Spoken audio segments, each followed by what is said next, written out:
Football বিশ্বকাপকে সামনে রেখে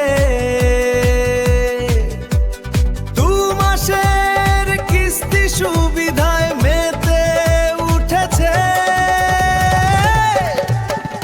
কেবি গুগল এলইডি টিভি, কেবি গুগল এলইডি টিভি।